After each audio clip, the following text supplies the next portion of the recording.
So hello friends, welcome back. આજે આપણે એક ઇમ્પોર્ટન્ટ ટોપિકને કવર કરીશું કે વેન થી ક્વેશ્ચન કેવી રીતે કરવો.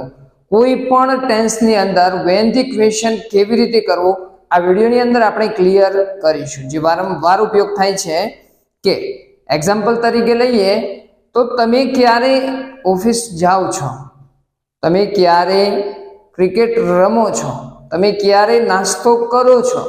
તો આ સિમ્પલ ટેન્સની અંદર તમે ક્વેશ્ચન કરો છો. કાં તો તમે ક્યારે આવ્યા, તમે ક્યારે ગયા, તમે ક્યારે ચા પીધી. ઓકે, તો આ ભૂતકાળની વાત છે. તો એ વાત દરેક ટેન્સની અંદર આપણે પ્રેક્ટિસ કરીએ કે વેન થી કેવી રીતે ક્વેશ્ચન કરવો. ઓકે, તો હંમેશા વેન નો ઉપયોગ ક્યારે થાય કે જ્યારે તમારે કોઈ પણ ક્રિયાના સમય વિશે જાણવું છે. વેન એટલે ક્યારે. શું થાય? વેન એટલે ક્યારે. અને હંમેશા સમય વિશે જાણવા માટે શાનો ઉપયોગ થાય તો કે વેન નો. વેન ક્યારે, તમે ક્યારે ઓફિસ જાઓ છો. તો એ શું કરે છે કે તમારી ઓફિસનો ટાઈમ પૂછે છે. ઓકે, તો હંમેશા વેન નો ઉપયોગ સમય માટે થાય અને વેન વેન વેન અને વેન થી ક્વેશ્ચન કરે છે. અને હેલ્પિંગ વર્બ તરીકે શું છે? ડુ અને ડઝ. ઓકે, ડુ અને ડઝ. બીજું શું છે? ડીડ, એનું ભૂતકાળ, અને વિલ એટલે ભવિષ્યકાળ. કેવી રીતે વાક્યો બનાવવા એક એક્ઝામ્પલ થી સમજીએ કે આ સિમ્પલ ટેન્સ છે, સિમ્પલ પ્રેઝન્ટ ટેન્સ. એટલે આવો છો, ખાઓ છો, દોડો છો, રોજની વાત છે, કાં તો વારંવાર થતું હોય એની વાત છે. ઓકે, તમે ક્યારે ઓફિસ જાઓ છો, તો રોજની વાત છે ઓફિસ જવાની, તો એ સિમ્પલ પ્રેઝન્ટ ટેન્સની અંદર એને બોલવું પડે. ઓકે, તમે ક્યારે ઓફિસ જાઓ છો, તો when do you go to office, તમે ક્યારે ઓફિસ જાઓ છો. તમે ક્યારે સ્કૂલે જાઓ છો, તો when do you go to school. એ શું કરે છે? તમારે શાળાએ જવાનો ટાઈમ પૂછે છે. When do you take breakfast, તમે ક્યારે નાસ્તો કરો છો. When do you go to gym, તમે ક્યારે જીમ જાઓ છો. When do you use your mobile, તમે ક્યારે તમારો મોબાઈલનો ઉપયોગ કરો છો. When do you do homework, તમે ક્યારે હોમવર્ક કરો છો. When do you play cricket, તમે ક્યારે ક્રિકેટ રમો છો. સો ફ્રેન્ડ્સ, જ્યારે પણ કોઈ ક્રિયા તમે વારંવાર કરો છો તો એવી ક્રિયા વિશે પ્રશ્ન કરવા માટે વેન ડુ યુ. અને વેન ડઝ ક્યારે થાય? વેન ડઝ ક્યારે ઉપયોગ કરવાનો? ડઝ નો કે જ્યારે થર્ડ પર્સન સિંગ્યુલર હોય, હી, શી, ઇટ અને નેમ હોય. કેવી રીતે? જો ધ્યાન આપજો. Van does he go to office. શું છે?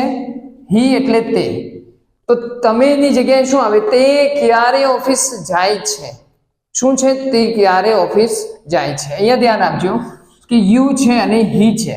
જ્યારે હી, શી, ઇટ અને નેમ હોય, શું? હી, શી, ઇટ અને નેમ હોય તો તમારે શાનો ઉપયોગ કરવાનો? Does no. ઓકે, અને આઈ, યુ, વી અને ધે હોય ત્યારે તમારે ઉપયોગ કરવાનો ડુ નો. વેન ડુ યુ અને when does he go to office. When does he go to school, તે ક્યારે સ્કૂલે જાય છે. When does he use his mobile, તે ક્યારે તેના મોબાઈલનો ઉપયોગ કરે છે. When does he go to gym, તે ક્યારે જીમ જાય છે. તો ડુ અને ડઝ ક્લિયર થઈ ગયું હશે. ઓકે, અને જો ભૂતકાળની વાત કરે છે કે તમે ઓફિસ ક્યારે જાઓ છો અને તમે ક્યારે ઓફિસ ક્યારે ગયા. કેમ? કાં તો ગયા, તે ક્યારે ઓફિસ ગયો. અહીંયા રોજની વાત છે, અહીંયા ભૂતકાળની વાત છે. તે ક્યારે ઓફિસ ગયો, તો શું? ડુ ડઝ ની જગ્યાએ તમારે મૂકવાનું ડીડ. શું? Did. When did he go to office, તે ક્યારે ઓફિસ ગયો.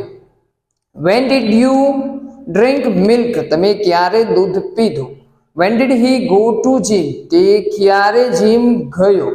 When did you play cricket, તમે ક્યારે ક્રિકેટ રમી.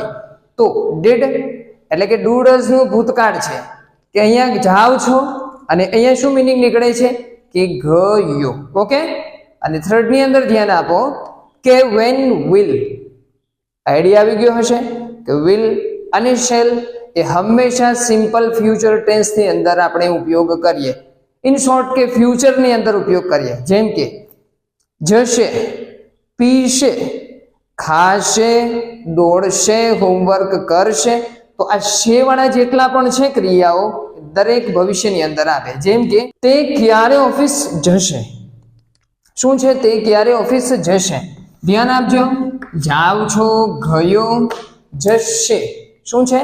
જશે. તો when will થાય. શું થાય? when will go. when will he go to office. તે ક્યારે ઓફિસ જશે. તે ક્યારે સ્કૂલે જશે. when will he go to school. તે ક્યારે જીમ જશે. when will he go to gym. તે ક્યારે નાસ્તો કરશે. તો when will he take breakfast. તો will એટલે કે ભવિષ્યની વાત કંઈક થતી હોય ત્યારે તમારે when will નો ઉપયોગ કરવાનો.